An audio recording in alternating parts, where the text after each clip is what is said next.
My name is Dylan Jolivette, and I'm doing my informational speech on the death penalty. The death penalty is a very controversial topic across the United States. There are many people that feel that the death penalty should not be allowed, and then there are those that feel that if the crime fits the punishment, then the person should be executed. Did you know that there are 5 different types of executions that a person can choose from depending on which state the person committed a crime in? Now these can be substituted if one execution method is deemed unconstitutional, or if the prisoner or convict decides that they do not want a certain method.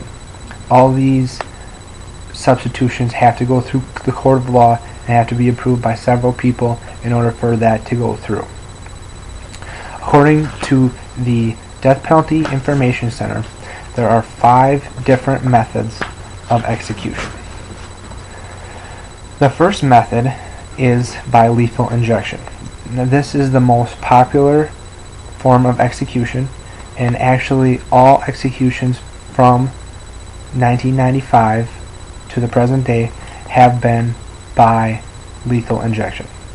It is considered to be the most constitutional because it inflicts the least amount of pain to the convict or criminal that is being executed. To perform the lethal injection, the person is set in on a bed in a room that has windows to view, because in all executions there has to be a witness to confirm that all policies and procedures were followed, and there also has to be a licensed professional to pronounce the person dead on scene at a certain time. So the person comes in and lays down, is strapped down, all limbs, all body parts are strapped down. Then a medical professional will come in and insert an IV through their veins. This can be a cause of problem because a lot of people have collapsed veins when they are nervous. So this can be tricky. Once the IV is through, then there are several steps to take in order for the person to be properly executed. The first one is that they sedate the person, make him comfortable, give him something to relax him. Then they shoot another nerve agent in through their IV that paralyzes them so they cannot feel anything. The third one is the agent that stops the heart. This travels through and actually will stop your heart, and that is what finally kills the person. The second method is by electrocution.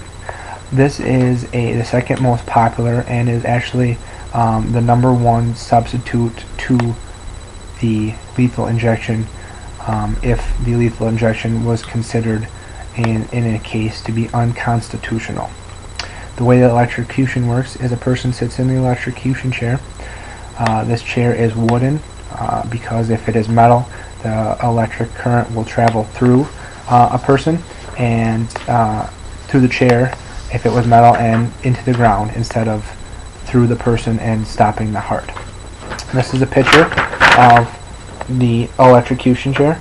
As you can see, it is it is wood, and there are straps leading to all limbs and body parts.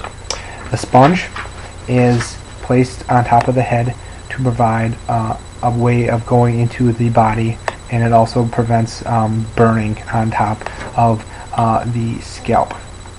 The way the electrocution works is they send different volts through a person. The first is 2,300 volts for 8 seconds, followed by 1,000 volts for 22 seconds, and following up finally with 23,000 volts for another 8 seconds. Once everything is complete, they disconnect everything, and then the person is pronounced dead on the scene. The third one is by lethal gas. There's only 2 states that have lethal gas as a substitute for the lethal injection, and that is California and Missouri. The way this works is a person is put in a chamber that is sealed tight. No one can get in at any time, and no air can escape. The person is sit down. Underneath this person is a cyanide pellet mixed with sodium chloride, it produces hydrogen cyanide. And you can see this is a molecule of hydrogen cyanide, and this is the chemical reaction for hydrogen cyanide. Hydrogen cyanide actually can be used as a chemical weapon of war. It is believed that it was used by Saddam Hussein in the early 90s in the war with the Kurds. Once the gas is performed, it will get in your lungs and suffocate you very quickly. Then the vents clear the air out, and people can re-enter the chamber. The fourth method is hanging. Hanging is where a person it has a rope, a noose tied around their neck. They are set under a trap door, and they are hoisted in the air, and the trap door lets out, and the noose tightens around their neck and suffocates them. And the fifth and final method of execution is a method called death by firing squad.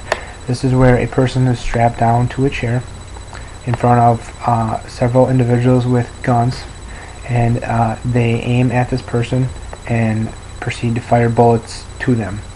They aim at the chest, particularly the heart, so that they shoot and kill within a very few seconds.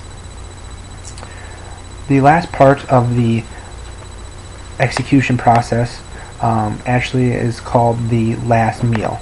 The last meal is very controversial. Some people feel that they don't deserve a last meal. Some people feel that they do. The way this works is a person can request a last meal. They can have basically whatever food, which by means that they want, if it's allowed. And this is kind of a way to have one last comfort to an individual right before they go to the execution, start the execution process. That is my informational speech on the death penalty. Thank you.